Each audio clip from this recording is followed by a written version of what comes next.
Brought to you by Sensodent K। क्या आपके साथ भी ऐसा होता है कि जब मौसम बदलता है तो मन एकदम उदास सा लगता है, बहुत दुखी महसूस होता है, कुछ काम करने का मन नहीं करता? अगर हाँ, तो ज़्यादा परेशान होने की ज़रूरत नहीं है। ना ही आप में कुछ गड़बड़ है और ना ही आप अकेले हैं। ऐसा बहुत सारे लोगों के साथ होता है और इसे कहते हैं सीजनल अफेक्टिव डिसऑर्डर, यानी SAD। कई लोगों को लगता है कि ऐसा केवल सर्दियों के मौसम में ही होता है, पर ऐसा नहीं है। ये दिक्कत गर्मियों में भी और बारिश के मौसम में भी हो सकती है कुछ लोगों में। अब मौसम और आपकी मेंटल हेल्थ का कनेक्शन क्या है? आज के एपिसोड में डॉक्टर से ये जानेंगे, पता करेंगे सीजनल अफेक्टिव डिसऑर्डर क्या है, इसके कारण क्या है, लक्षण और इलाज क्या है। साथ ही ये भी जानेंगे कि सीजनल अफेक्टिव डिसऑर्डर और डिप्रेशन में क्या फ़र्क है, ये कैसे पता करें। सुनिए। ये एक आम मूड डिसऑर्डर है, मन का डिस्टर्बेंस है, जिसमें रिकरेंटली सीज़न जब बदलता है, जब मौसम बदलता है, उस दौरान व्यक्ति कुछ ऐसे लक्षण महसूस करता है जो कि अवसाद और घबराहट से संबंधित हो सकते हैं, जैसे कि उदास रहना या एनर्जी की कमी महसूस करना, मन नहीं लगना, होपलेसनेस फील करना, चिड़चिड़ापन होना, किसी चीज़ में ध्यान नहीं दे पाना, नींद प्रॉपर नहीं आना, हर चीज़ में दिलचस्पी की कमी हो जाना। इस तरह के लक्षण जिन लोगों में आते हैं और आए साल दर साल आते हैं, उनमें हम सीजनल अफेक्टिव डिसऑर्डर डायग्नोस करते हैं।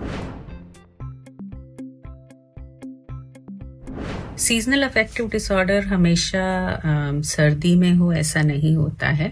ऑल द मोस्ट कॉमन जो है वो विंटर पैटर्न माना जाता है, जिसमें सर्दी की शुरुआत या दिन छोटा होने लगता है, सनलाइट कम हो रही होती है, वैसे वैसे ये सिम्टम्स आने लगते हैं। नेगेटिव थॉट्स आना कि सब बेकार है, जीने का क्या फ़ायदा है, मोटिवेशन नहीं महसूस होना, इस तरह के लक्षण होते हैं। कुछ लोगों में समर पैटर्न भी होता है, जिसमें ये तकलीफ समर या गर्मियों के मौसम के दौरान आती है और उसमें ज़्यादातर लक्षण नींद कम आना, भूख कम लगना, चिड़चिड़ापन होना, गुस्सा हो जाना, घबराहट ज़्यादा होना, ये जो लक्षण होते हैं वो ज़्यादा प्रोमिनेंट होते हैं।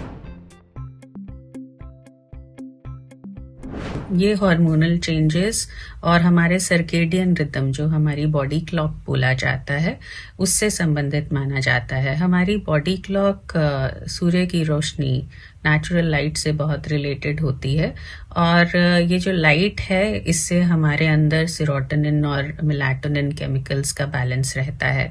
तो सर्दी के दौरान आमतौर पर जैसे रोशनी कम होने लगती है, ये माना जाता है कि मेलाटोनिन और सेरोटोनिन का बैलेंस बिगड़ने लगता है और जो वल्नरेबल लोग होते हैं, जिनमें डिप्रेशन या बाइपोलर डिसऑर्डर होने की टेंडेंसी होती है, उनमें इस मौसम के दौरान उदासी और रिलेटेड लक्षण ज़्यादा आने लग जाते हैं। और ये भी माना गया है कि ये जेनेटिकली रिलेटेड है। जिन फैमिलीज में माता पिता में इस तरह के लक्षण होते हैं, बच्चों में भी देखे जाते हैं। और इसी तरह के लक्षण साल के दूसरे समय में भी उभर के आते हैं, खासकर जब जैसे मॉनसून का समय होता है। जो लक्षण डिप्रेशन में होते हैं, जैसे कि उदासी, मन न लगना, चिड़चिड़ापन, वो सिमिलर लक्षण ही SAD या सीजनल अफेक्टिव डिसऑर्डर में देखे जाते हैं।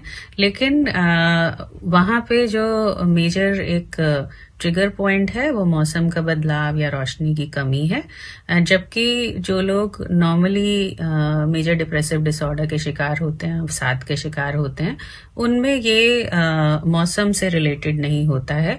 वहाँ डिप्रेशन किसी भी समय आ सकता है और लंबे समय तक, चाहे वो कोई भी मौसम हो, व्यक्ति को परेशान करता है।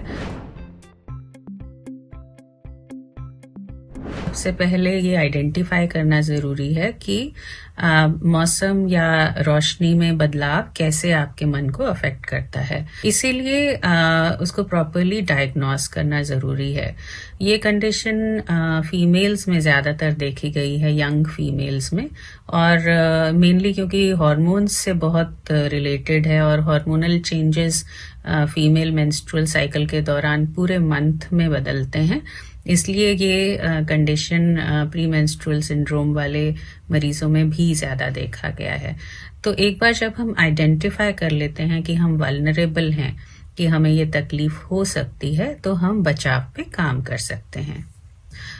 अगर हमारा लाइफस्टाइल बैलेंस्ड नहीं है, अगर हम समय पे सो नहीं रहे हैं, प्रॉपर खाना नहीं खा रहे हैं, खाने का जो चीज़ें हम ले रहे हैं वो ज़्यादा प्रोसेस्ड हैं, उनमें शुगर की मात्रा ज़्यादा है, फैट की मात्रा ज़्यादा है, और अगर फिज़िकल एक्टिविटी की कमी है, तो ये सारे के सारे हमारे जो साइकाइट्रिक इलनेसेस को बढ़ावा देती हैं। तो इसलिए लाइफस्टाइल को स्टेबलाइज करना बहुत ज़रूरी है। और एसिडी में जो एक मेजर प्रॉब्लम होती है कि सर्दी के कारण बहुत लोग अपना रूटीन बदल लेते हैं, वो ज़्यादा लंबा समय तक सोने लगते हैं दिन में, और बेड से बाहर निकलने का मन नहीं कर रहा होता है ठंड की वजह से, और एक्टिविटी एक्सरसाइज जो है वो कम होने लग जाती है। तो ये सब चीज़ें एक्चुअल में एसिडी को बढ़ावा देती हैं। कॉमन ट्रीटमेंट ऑप्शंस जो सीजनल अफेक्टिव डिसऑर्डर के लिए हैं, उनमें साइकोथेरेपी और लाइट थेरेपी मेन है, क्योंकि ये रोशनी से संबंधित है। इसीलिए बचाव के लिए भी ये कहा जाता है कि जिन लोगों को डिप्रेशन की टेंडेंसी है कि रोशनी में रहें, जितना हो सके नेचुरल लाइट में रहें, नेचुरल लाइट नहीं हो तो आर्टिफिशियल लाइट्स का यूज करें।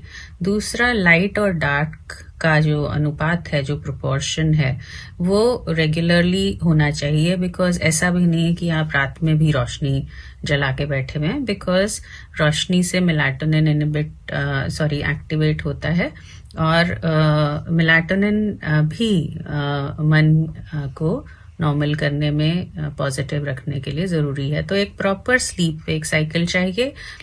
इसके अलावा विटामिन डी डेफिशिएंसी का भी रोल देखा गया है, और इसीलिए विटामिन डी चेक करना और सप्लीमेंट विटामिन डी का लेना भी इसकी ट्रीटमेंट के लिए यूजफुल हो सकता है। यदि एसिडी रेकरेंट है, आए साल आ रहा है, तो साइकाइट्रिस्ट की सलाह लें, और एंटी डिप्रेसेंट मेडिसिन्स यूज़ की जा सकती हैं, जो कि काफ़ी सेफ और इफ़ेक्टिव होती हैं। जो कॉमनली यूज्ड अवसाद की दवाइयाँ हैं, वो SSRI कैटेगरी की होती हैं, जिससे आपके स्नायु तंत्र में, आपके नर्वस सिस्टम में सेरोटोनिन की मात्रा को बैलेंस किया जाता है, ताकि आपका मन पॉजिटिव और खुश रह सके। तो डॉक्टर की राय पे और आपके सिम्टम्स की इंटेंसिटी के बेसिस पे साइकोथेरेपी, लाइट थेरेपी या मेडिसिन या इनका कॉम्बिनेशन इसके इलाज के लिए दिया जा सकता है। मौसम बदलने पर आपका मन उदास क्यों रहता है, ये आपने जान लिया। पर अगर ये समस्या आपको मानसिक तौर पर बहुत ज़्यादा परेशान कर रही है, हर साल करती है, तो ज़रूरी है कि आप प्रोफेशनल मदद लें। अब बढ़ते हैं सेहत के अगले सेगमेंट की तरफ। तन की बात। नाखून चबाने की आदत है, एक्सपर्ट से जानिए ये कैसे छूटेगी।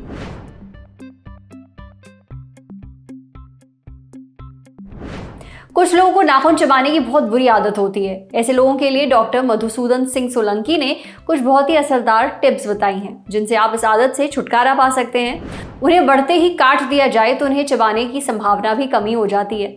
नाखून के ऊपर कोई ऐसा पदार्थ लगाइए जो थोड़ा कड़वा हो, पर हाँ नुकसानदेह ना हो, जिसका टेस्ट अच्छा ना हो, जैसे नेल पॉलिश जो थोड़ी कड़वी होती है। उन परिस्थितियों को पहचानिए जिनमें आप नाखून चबाना शुरू कर देते हैं। जैसे कुछ लोग टीवी देखते हुए नाखून चबाते हैं, कुछ लोग जब घबराए हुए होते हैं तब नाखून चबाते हैं। पहचाने कि किस परिस्थिति में आप ऐसा करते हैं ताकि आपको नाखून ना चबाना पड़े। इसके लिए आप कुछ एक्टिविटीज़ कर सकते हैं, जैसे कोई खिलौना हाथ में रख सकते हैं जिसको आप दबा सकते हैं। जब आपको नाखून चबाने का मन करे उस समय आप डीप ब्रीदिंग कर सकते हैं, क्योंकि आप जितना तनाव रहित होंगे उतना ही नाखून चबाने की आदत कम होगी। अगर सब कुछ ट्राई करने के बाद भी ये आदत नहीं छूटती है तब आप किसी एक्सपर्ट की सलाह ले सकते हैं। इसमें कॉग्निटिव बिहेवियरल थेरेपी ली जा सकती है। समझे।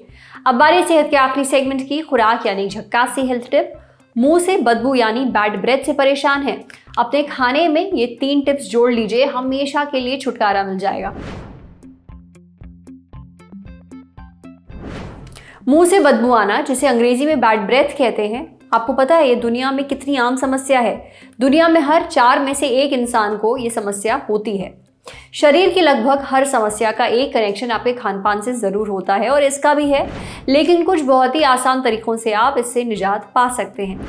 डाइटिशियन पूजा मखीजा ने मुंह की बदबू से छुटकारा पाने के लिए कुछ बहुत ही आसान सी टिप्स अपने इंस्टाग्राम पोस्ट पर शेयर की हैं। सबसे पहली टिप, आप प्रोबायोटिक लेना शुरू कर दीजिए। प्रोबायोटिक यानी वो अच्छे माइक्रोब्स या जीवाणु जो शरीर में सभी ज़रूरी तत्वों को बैलेंस करते हैं, जैसे योगर्ट। ये आपके पेट में रहने वाले बैक्टीरिया को बदल देता है, जिससे बैड ब्रेथ में कमी आ जाती है। दूसरी बात, अच्छी मात्रा में पानी पीजिए, इससे शरीर हाइड्रेटेड रहेगा। शरीर हाइड्रेटेड रहेगा तो मुंह में ज़्यादा सलाइवा यानी कि लार ज़्यादा बनेगी। लार में एंटीमाइक्रोबियल प्रॉपर्टी होती है, यानी जो बैक्टीरिया शरीर के लिए नुकसानदेह हैं उनके खिलाफ काम करते हैं। मुंह में मौजूद बैक्टीरिया की वजह से बैड ब्रेथ की समस्या होती है। जब मुंह में थूक ज़्यादा बनेगा तो बैड ब्रेथ की समस्या कम हो जाएगी। इसके अलावा ज़्यादा फाइबर वाला खाना खाइए, जैसे सेब, अमरूद वगैरह। इससे मुंह में प्लाक की समस्या कम होगी। प्लाक क्या होता है? इसमें दांतों और मसूड़ों पर माइक्रोब्स यानी जीवाणु की एक परत बन जाती है, जिसकी वजह से मुंह में केमिकल रिएक्शन होता है और मुंह से बदबू आने की समस्या होती है। आखिरी टिप, डाइटिशियन पूजा मखीजा ने सफाई को लेकर दी है। उन्होंने कहा है कि ब्रश करते समय जीभ को ज़रूर साफ करिए, इसे भूलिए मत। आज सेहत पर इतना ही। अगर आप एक डॉक्टर हैं, हमसे कुछ शेयर करना चाहते हैं, तो जो ईमेल आईडी इस वक्त आपको अपनी स्क्रीन पर दिख रही है, उस पर हमें एक मेल भेज दीजिए। शुक्रिया।